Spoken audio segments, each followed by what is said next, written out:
for those of you who are disappointed about the election, I am too. Remember, incredible innovation, though, it took place after Goldwater's 1964 landslide loss. It took the creation of many institutions, including the American Conservative Union, the National Right to Life, the Heritage Foundation, the Manhattan Institute, Concerned Women for America, the Federalist Society, Family Research Council, and among others, it took many to change hearts and to change minds.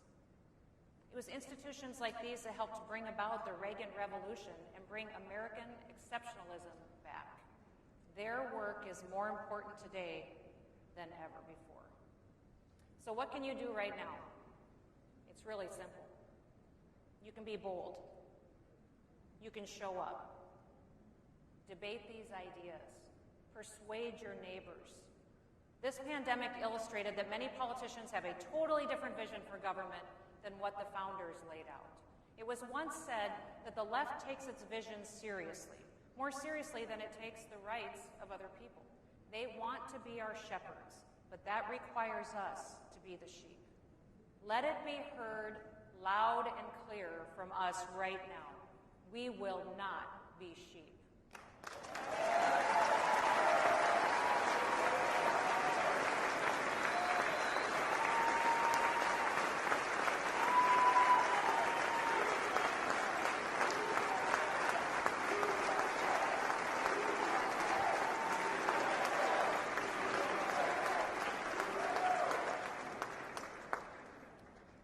So I'd like to close today with a story.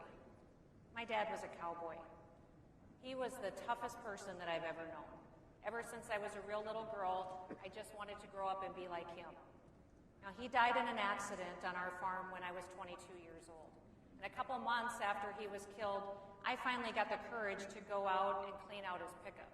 Now, all of you who have a farmer or a rancher in your life, you know that they often live out of their pickups. Everything important can be found in the cab. Their wallet, bills to pay, tools, you name it. And if you need to find something important, every single one of us farmers' kids knows that the pickup is the first place that you look. Now, as the new general manager of the business, a couple of months after Dad died, I knew that where that pickup was, what was in it, and I needed to clean it out eventually. But those months had also been filled with hundreds and hundreds of questions. What seed should we be planting? What field should we plant first? What's the price that we need to sell our calves for to cash flow the cattle operation? And I didn't have those answers. I remember wishing over and over again, if I could just ask Dad. If I could just ask Dad one more question. And frankly, I was running the business, but I was daily faking my way through it. I had no idea how we were going to keep our family business going without my dad. And I was determined, though, that we weren't going to fail. So that day, as I carried a box out to the pickup, I knew it was time to clean it out. I stuck my hand down into the console in the middle between the chairs in the front seat, and I started to put items in the box that I was taking out. So the first thing was a pliers. How many of you know what a pliers is? A Baby Ruth candy bar. I remember that was his favorite. Notebooks, pens, tools. And then I found a little tiny tape recorder. It was the kind of tape recorder that a doctor dictates into. I pushed the play button, and immediately I heard my dad's voice. He was talking about seed corn varieties, which ones had performed well on certain fields that we owned that went with certain soil types. He spoke about how we'd had such a wet year the year before that resulted in poor crop yields and damaged grain. We had had a tough harvest, and he went on to describe what kind of variety choices he would have made differently, what he thought might work better for the spring that we were anticipating ahead. My eyes started to fill up with tears as I realized I was learning information that was going to be helpful to me in making crop decisions. I looked down into the console and I saw several more tapes, almost a dozen of them in all. And one by one, I put them in the tape recorder sitting there in that pickup, and I listened to my dad's voice talk about the cows, weather, markets, and what to do if we were ever caught in a tough financial situation. Inside those tapes were the answers to so many of the questions that I had had over the past several months. Over and over again, I had said, if if I could just ask Dad. And here in my hands were all the answers that I needed, straight from him in his voice in the palm of my hand. Now, in that moment, I felt a strange sort of peace settle over me. I know Scripture talks about a peace that passes all understanding. It was almost at that moment as if God was saying to me, I will provide. Stop worrying. You will be okay. Your family will be okay. I've got this. I had the answers. I just needed to get to work. Now, Dad was always the hardest worker that I knew. He led by example and he led by action. But that day, what changed everything was his words. I made a decision that day to be like my dad. A person of words, but a person of action. Because both matter. That's why I ran for office. My mission is to make South Dakota a better place to live, to do business, and to raise a family. One of the reasons I care so deeply about these issues is because I want these things for my family and for every single American family.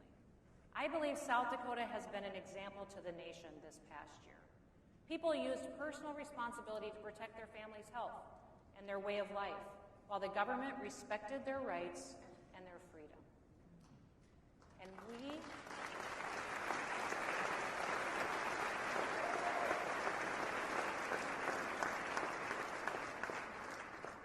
are working together to create new opportunities and a better future for our kids.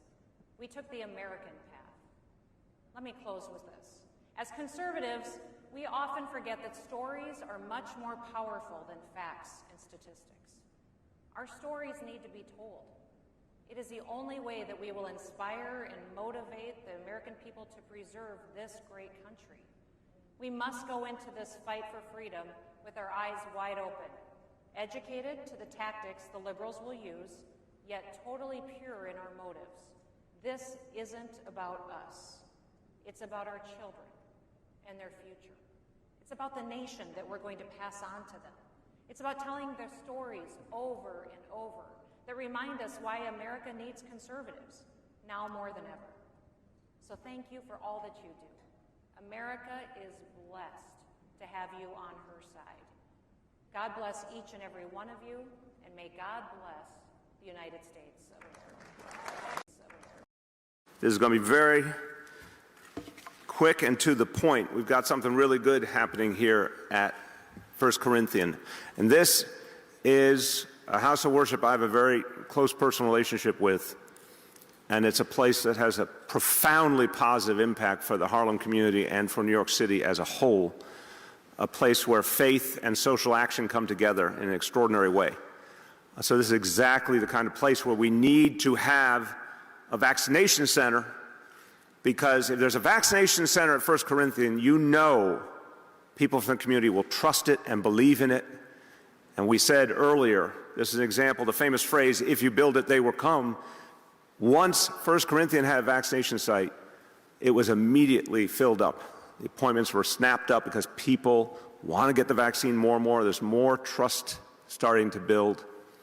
But there's nothing like the trust that comes from community leaders and community institutions that people know and in their heart believe in. So that's what's happening here today. This is part of how we address a number of injustices that came together sharply and clearly in the coronavirus crisis. We saw the horrible disparities in the impact this disease had on some communities versus others. But those disparities were not new. They were put in sharpest contrast by this crisis. The answer to this crisis is to do things differently, to change the way we in government work and the entire society works, to focus on equality more deeply, and to redistribute all things that comprise wealth into communities that have done the work but have not been rewarded. And one of the ways to do that is to bring the vaccinations to people who need them most, who have borne the brunt of this crisis. So FCBC is synonymous with equality, synonymous with changing our society positively, constructively, using faith as a fulcrum of change. And so I'm so proud that this center is here, and I see immediately, just hearing the stories of people who got vaccinated, that this is a place that makes a difference. I want to share 2 stories here for a moment, because I love them so much, what I just heard just now. You know, you can read different reports of what people are thinking and what they're feeling, but there's nothing like talking to people directly and just listening to their stories.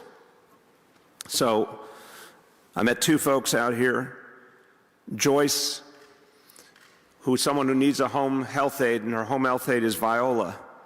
And they both were trying to figure out what to do about the vaccine, and they talked about it, and they said, okay, if we go together, we know it'll be okay. And especially because they knew it was FCBC, they were willing to come together. So they decided they would both come this day, get their vaccine. Both said it was really easy. It was just like getting a flu shot. They felt very good about the experience. And then just a moment ago, 2 sisters, Wanda and Diane, and they admitted that they had some hesitancy. But you know who convinced them that they really needed to get this vaccine? It was their mom. Their mom is 83 years old, God bless her, and she said, I want to see my daughters, you need to get this vaccination, we need to get together as a family. And when they heard their mom's voice, there was nothing more powerful than that. So this is what we've been saying all along. What's really going to change the trajectory here is word of mouth, is people hearing from those they love and trust in their own life and from places they trust, like 1 Corinthians. I want to just say a thank you to everyone in the 1 Corinthians family for everything you do for this community and this city. Special thanks to the pastor for programming and community engagement, Pastor Heaven Berhane. We thank you so much for what you do. I don't know if I said it right. Berhane? Berhane, I'm sorry. My apology, Pastor Heaven. I got Pastor Heaven right.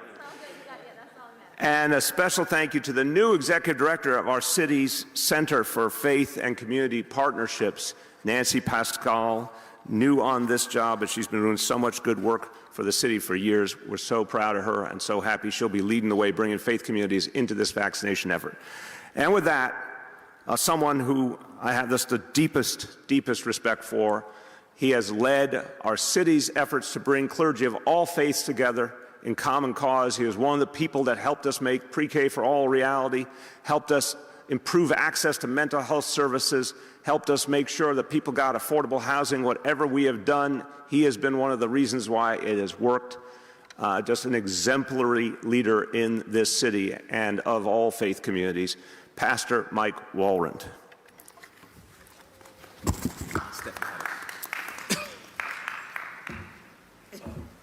Now you're tall.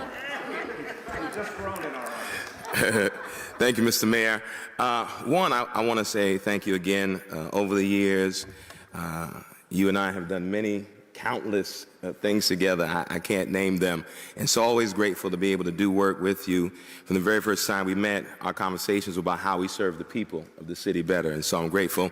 Also, welcome to the new executive director of Faith and Community Partnerships, Nancy Pascal. And I'm grateful for the work that is done here by members of the FCBC family, one of our most vibrant, diligent, vigilant activists in this city, Maria Davis, who's part of the FCBC family, has been doing an amazing job making sure that the seniors in our community are getting vaccinated. And then our pastor, very own Pastor Heaven, who in 2 days was able to put this together, and in 2 days we were able to fill all the appointments this weekend, 250 appointments with only 2 days notice. And so her amazing work in reaching out to community partners and making sure that people were coming to get vaccinated, and working also with another one of your team, Mr. Mayor, who's also an FCBC member, Sister Nicole Jordan Jones, worked with Heaven very closely to make sure that this could happen. And so we're grateful, and I'm grateful to have 3 amazing members of the FCBC family who helped make this happen. This is important. It was critical to us because we know many of the narratives that abound in the city around the vaccine. And several weeks ago, we started demythologizing the narratives, making sure that people were getting accurate information. And from that time, I started having conversations with Pastor Heaven and some other community partners about wanting to be a vaccination site. And the idea, just like as the mayor said around issues of mental health, when faith-based communities, churches, mosques, synagogues, and other faith-based institutions begin to participate in demythologizing these narratives, it builds trust in the community. And so for that, in many ways, we are grateful because people began, as the mayor said, signing up because they knew we were saying, come do it, because we had been talking about it. And that's what this is about. As the mayor alluded to in our conversation earlier, relationships build strong, vibrant partnerships. And you use that social capital from our relationships to really have communal impact. That's what this is about. And so for the next 3 weekends, we'll be a vaccination site. And then in about a month or so, when people come for their second dose, we'll be open again. And we are convinced that between now and the next 2 weekends, we'll be able to get more than 700 plus people vaccinated. And that's in a short turnaround. That's important and that's critical. And so again, I want to thank all of you for making this happen, because it takes these partnerships, it takes the kind of commitment, the hard work, and also trust to make these moments happen. And so we're thankful that the city was willing once again to partner with FCBC for something powerful, and as the mayor often says, to do good for the people of this city. And so thank you again, Mr. Mayor, thank you, Nancy, and thank all the amazing people at FCBC who have done the work here. And I am eternally grateful for this work, because lives will be saved, lives will be transformed, and we'll be able not necessarily get back to normal, but reimagine what our lives will be in healthy and prosperous ways because of this vaccine. So we want to say thank you for that. Thank you. Remember, brother. Thank you. One more thing to say, and this is what we call breaking news, okay? We just got a report of the number of vaccinations yesterday in this city. I want to remind everyone, what we've been asking for weeks and weeks is for the federal government, the state government, the manufacturers to get us our fair share of vaccine in New York City. We're ready to provide 500,000 vaccinations per week. 500,000 per week or more. We are ready right now. And, you know, last week we all saw the disruption from the huge storms around the country. So we didn't get our supplies. This week we finally got last week's supply, and we're getting this week's supply, so we have an unprecedented opportunity to really show what we can do. So we're going to do our math skills for the day now. We now, as of yesterday, Friday, had the biggest day for vaccinations since vaccinations began in New York City. Friday is our record-setting day. Yesterday in New York City, we vaccinated 76,024 New Yorkers. 76,024. So we can do that in a single day. You do the math, times 7. And we are right there on pace to do 500,000 or more per week. And our goal is to reach 5 million fully vaccinated New Yorkers by June, so we can bring this city back strong.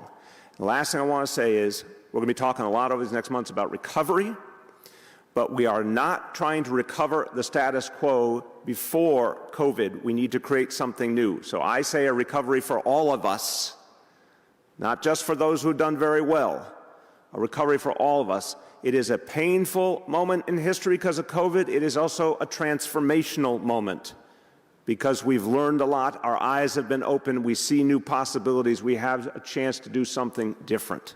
So I'm particularly moved to be here because this is a difference-making place to remind us of what we have within us.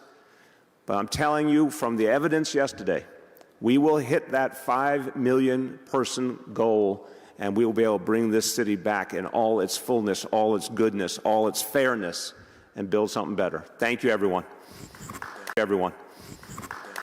It is our favorite time of the week. Again, time for hashtag Rising Qs when we get to answer your questions. Sagar, what is up first? Number 1, what do we got? Okay, Rising Qs. The vaccine seemingly working. COVID numbers starting to decline. Does Congress drag out any and all relief and ultimately do nothing, claiming all is soon back to normal? Can we get back to work safely so there is no longer a need for stimulus? You're a smart I like man the cynicism there. of this You're person. You must watch the show. I get that. Not wrong. Look, we said this earlier in the show this week, which is that Biden is moving very, very slow whenever it comes to actually delivering on any agenda. He's very likely only going to pass this one major legislation through reconciliation. And congratulations, you are now Barack Obama 2009. You delivered one major package. He's probably going to fail to deliver anything landmark in any other way because they're not actually interested in it. And by that time, look, everybody knows this. GDP spending is going to explode a year from now. So you're going to see, like, look, economy's great. I did what needed to be done with $1.9 trillion.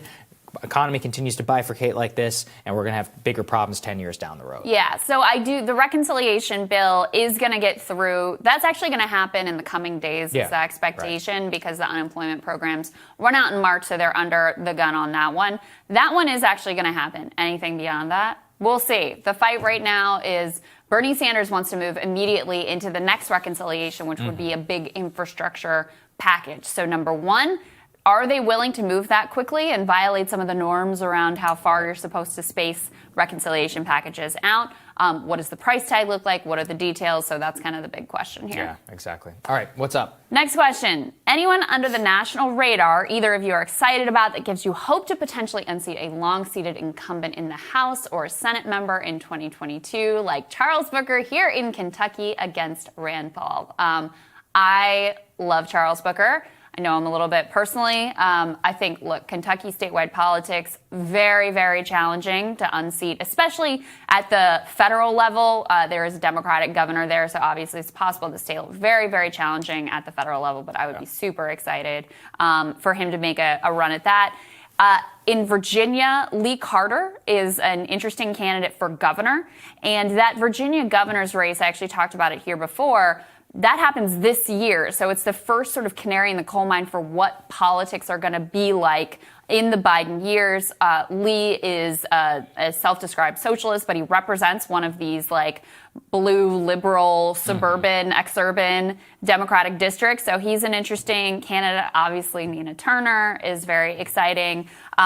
There's another one. So I'm looking at the race in Ohio. So far, the candidates for the Senate race there, not that excited about. Nobody that amazing has jumped in that race yet, and it's going to take a really special candidate, I think, to be successful there. Wisconsin is one I would keep an eye on, though. You've got this billionaire, and we covered this with Ryan Grimm, this son of billionaire, Democratic donor, private equity dude, Mark Lazary. So his son, Alex, moved to the state and is running for Senate. We played some hilarious video of him being like, who knew Milwaukee had bars and restaurants? This is amazing. So there's that dude, and then there's a number of other candidates. The one that I'm sort of most curious about and interested in is Tom Nelson. He represents a Trump area of the state, and he's got that populist, like Sanders left type of ethos, but I think he's kind of a long shot in the primary. So that's one that maybe you should keep your eye on there. I think that's an interesting one. I wish I had as much of an answer, but I'll give you a structural reason why. It's because all primaries that are happening right now within the Republican Party are all geared on what? What do you think, Crystal? Stop the steal. Stop the steal. It's all about stop the steal. It has nothing to do with policy. That's how Tea Party Josh Mandel is now a hero, down in Ohio. Maybe he'll win. We'll see exactly. And I see this all across the board. Look, there's nothing I'd like more than see Liz Cheney kick the hell out of Congress. But who is the person who's going to kick her out, right? Is it going to be somebody who's ideologically committed to a new direction? Or is it going to be somebody who's like, I stand with President Trump on the election was stolen? And I see this all the way down to the grassroots. That's where all of the energy is. That's where Trump himself is going to insert himself into the process. So I don't have any names for you because I am frankly just not interested in seeing a political movement which has the albatross of stop the steal around its neck, which will inherently limit it to never being a majoritarian movement. So the only person I'm actually excited about who's running in politics right now is Andrew Yang's campaign in New York, and I hope the guy wins. That's going to be an interesting one to watch. All right, Sagar, last question. Okay. What do you think about the Republican censures, and can they possibly rectify to survive the backlash? And that's what we just talked about here. No, I don't think that they can survive the backlash by and large. Some will. I think Adam Kinzinger will probably eke it out because he represents more of like a suburban, swingish type district. People who are from deep red states, I forget the guy's name from South Carolina. He's gone. Liz Cheney, gone. The senators will largely be fine because they have 6 years whenever they're in office, like Ben Sass and all them, even though he begged on his knees for the Trump endorsement in the primary. Interesting how that happened. Same thing with Romney. I think they'll all be okay. But the House ones, I think they're completely out. Yeah. Very interesting. There all you right, go. guys. Thanks for watching. We'll have more Rising for you later today. Thank you for that warm greeting. It's always a blessing and a little bit unnerving to have your son at the podium. Look, I look out here and I see you all. I feel really at home, and thank you for that.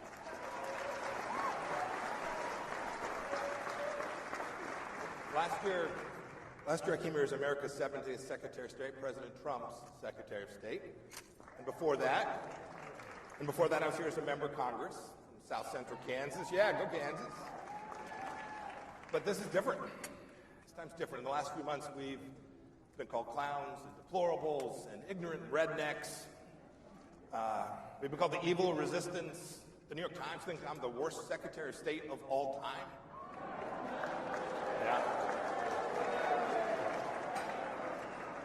Yeah, since I last saw you, the Chinese have sanctioned me. The Iranians don't think so much of me either.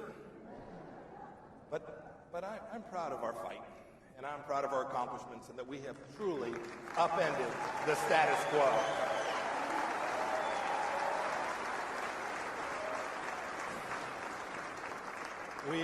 We've demonstrated enormous resistance to socialism, to the woke cancel culture. I'll talk some about that.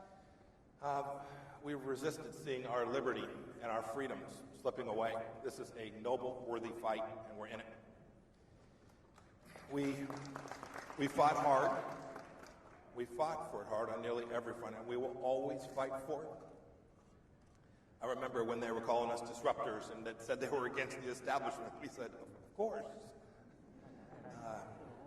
Now I'll tell the story.